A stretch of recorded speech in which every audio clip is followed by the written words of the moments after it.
Somali wakuma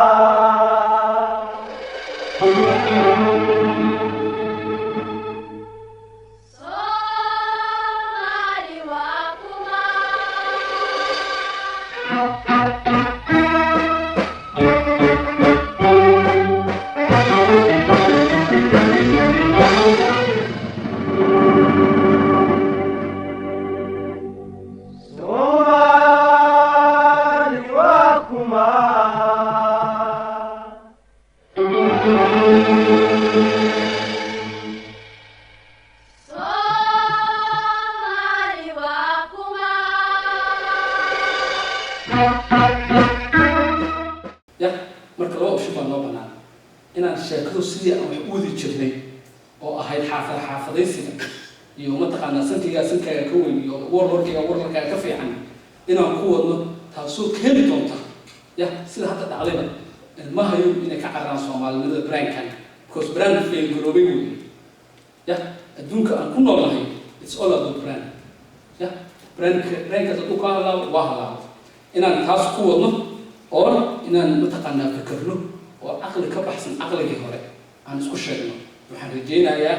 markuu shirkan dhammaado in aan kulligeen aan ka samayno turjubid waxa soomaalinimadu ay tahay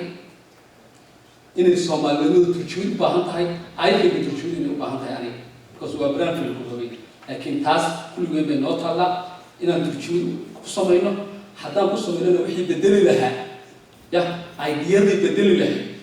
in ay naga wada timaado walaalaheen Soomaalidu meel kasta joogan inaan u sheegno war Soomaalinimadu inay ka fiicnaan karto sida hadda ay tahay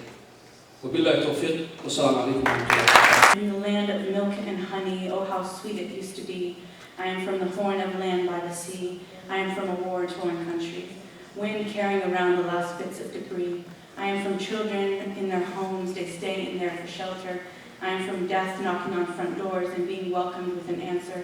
I am from brother torn from brother. I am from blood spilled on the streets, like a substance no more valuable than the salty waters of the sea. I am from a land where the trees whistle softly and the ground tells stories of when its people were living in bliss and there was no such mourning. I am from the motherland. I am from the milk of the camel, the whistle of the wind, the heat of the sun. All of this is where I am from. Thank you. أنا كيف أفكر وياه أنت أروح عليه ومرة بدر أو دوك عن تجور اللي يلا مباهرة أنا بكرة وضع واحد الله يعمل معي ولا كيف جاي لكن اللي يلا أبصر لي جواب سكوت جاي هذا أنا شعور وضعني أنا وسلاس وكلام أسرة أي حيان يلا بحاول وياه أو يا لو ما نقول ما كبحاول إنكسر على الدغابة أيوه ولا يا سوالف بعد ما تعدنا حلب بانور أنت أي سنة أكله أي شيء أرجع لي هذا السؤال على اليوم لو معنى أيوليه هو سدو دي له خلق إلا قايحة مرة حوي وسوالي أهم شو ومعنى سوالي تاي أنا هاي هاي هي شيء سهل وواحد شيء يعني حوالي النمرة ضمن النمو نحوها واحد يقول على دكتوري وحنا كاس لكن حوالي وأري موتنا هي إدعاء سو معنا النمو مع السياسة نبغى كذا ما كقول بعض ومرقاتي إن أي جيران دب سوالي اللي هذا أو سودان أو درهم عشان أو كيف كريه أو وحكم الحياة عن كذا حين مراك هذا هو يمكن لو ترى وهذا نفهم من هذا المرأي وأكيد السياسة ده ونرشحها وبوسيرها وحول بقى تعالى واحد صومتي مراحل بدل خير بقى أي صومتي كل ممكن اسمه تعليق هاي اسمه بين دكتور اسمه أفتح هاي اسمه وجود حتى أنت هاي أنتوا واحد حكى هاي واحد حلم بقى اسمه هاي سواء معنا ولا إيه هذا سواء معنا ولا مكان ولا إيه عشان هاي ربنا واحد كذا مكان موتين هي إن سواء معنا ولا سواء سبعة المدة أي شيء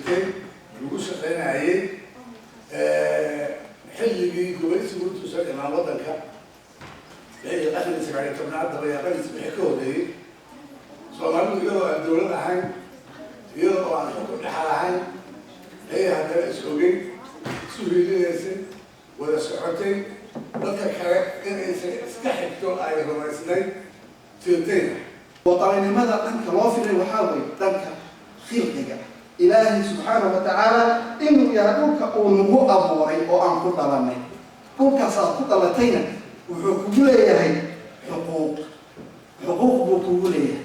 bini aadamkana fitradiisa waa jecel yahay nabiga sala allahu calayhi wasalam markii maka laga soo saaray oo ka soo baxay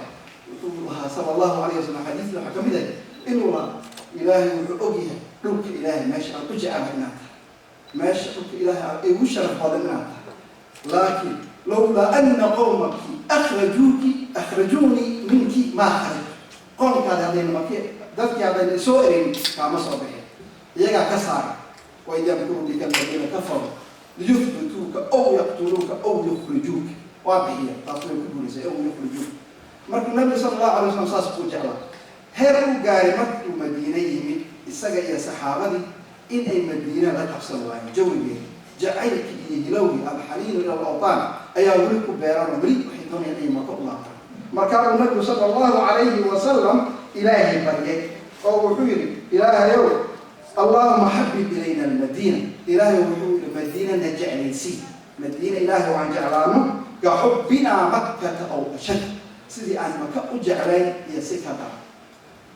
ficlan waa dhacday sida nabigu sala allahu calayhi wasalam riwaayada waxay sheegayaan markuu safar ka imaanayo markuu madiino usoo dhawaado markuu kor ka arko inuu kusoo degdegi jiray socodka dejin jiray oo uu farxi jiray saxaabadaas way leeyihiin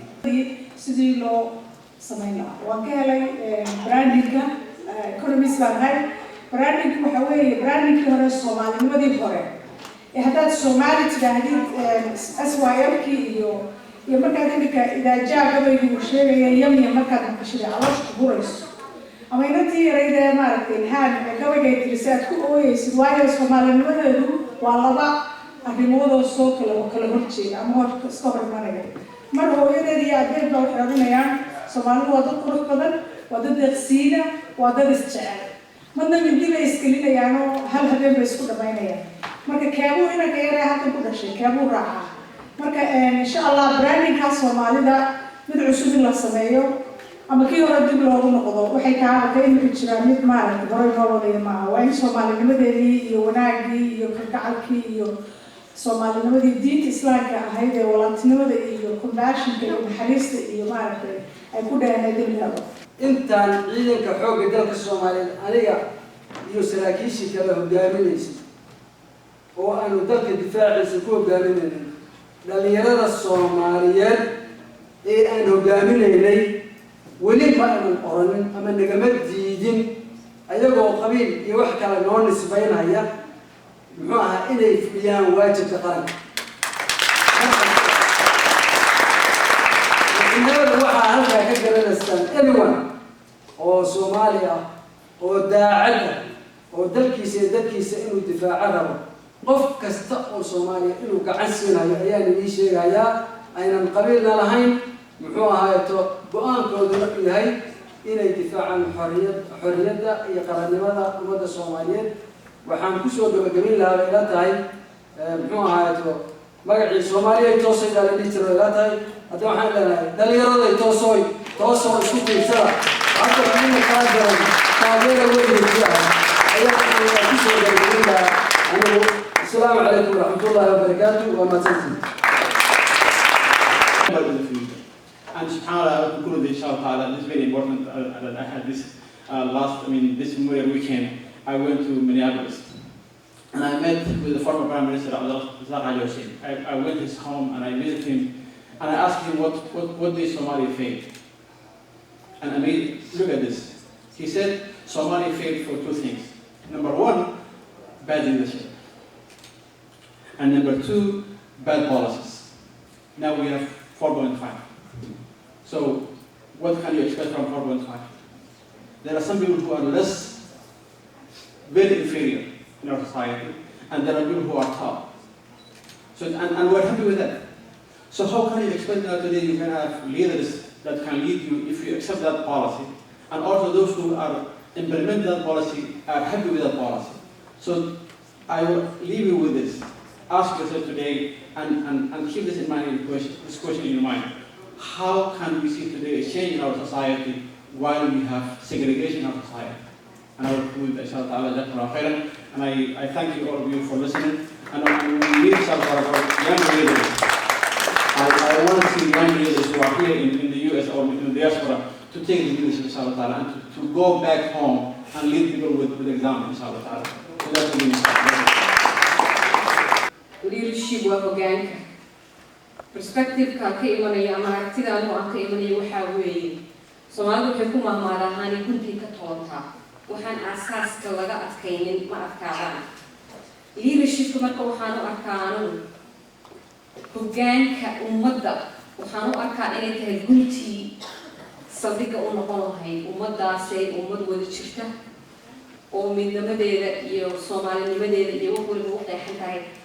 Hoggaanka ama leadership wuxuu noqonayaa the most important critical aspect of it. Marka haddii gun bay ka toontaa haddii la yidhi wixii u gundhigi lahaa Soomaalinimadan model iyo laga turjumayo ama la tusaaleynayo waxay noqonaysaa hogaamiyayaasha iyo dadka hoggaanka u qabto. Anecdote yar oo Soomaali aan ku xijinayaa kabacdina I'll switch to English. sheekada yarka ah waxa weeye Soomaalidu aad bay una sheekaysaa una maamulda wax walbana ku gudbisaa waraha midna marka waxay ahayd waxa la yiri laba nin baa islaysay and always one niman waxa isdiraa laba nin baa isdirtay waxay u tageen qaadi marka qaadigii bay u gar sheegteen inuu u gar qaado ninkii laga gardarraabo qaadigii ka eexay ninkii laga gardarraabo yaalo marka wuxuu yiri arkaa ninkani waa nin wax bartay oo shareecadina garanaya inuu kaaga eexanaya haddana wuxuu yiri waa qaadan gar marka wuxuu yiri sheekhow anigu garti qaatay laakiin mid aan ku iraahdo haddii maanta garta aad goysay ay aqoontaadu ku egtahay oo macnaha maanta waxa aad samaysay aqoon ay ku geysay wala adduunka la baayo oo the capacity baa la leeyahay haddii maanta tan aad dhigtay aad u dhigtayna aakhira la baayo marka hoggaanka Soomaaliyeed ee maanta taagan ee tan iyo 30 sano ee soo dhaaftay ee la harjadayna inuu hoggaaminayaa hadday Soomaalida hoggaanka haysaa waxay ay garaan iyo aqoon iyo capacity ka taxayna adduunkeena ku baahan hadday iyo egotistical iyo inay iyagu isu fiirsadaan si aniga ila tahay oo igooda ay ku tartamayaan bee aakhiradoodiiba yaa meesha ka baxaysa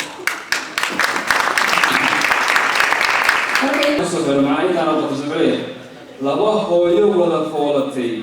oo hudantay waa ceebe halka nabadda lama dhaawaco hadimadii daaya nin walba wixii kugu habboon hoos u dhugo caawa marka waxaan leeyahay ummadda Soomaaliyeed gobol anagu dabaaldegayna sanadguurada 13aad dhibaata isku geysanay nin walba waxa kugu mudan hoos u dhugo caawa waa maasantii. Assalamu alaikum. I wanted to say that we need to become a nation and help Somalia. Like some people wanted to become a teacher, some people wanted to become an engineer, and don't use it for them. Go to Somalia and build some buildings, schools, and something.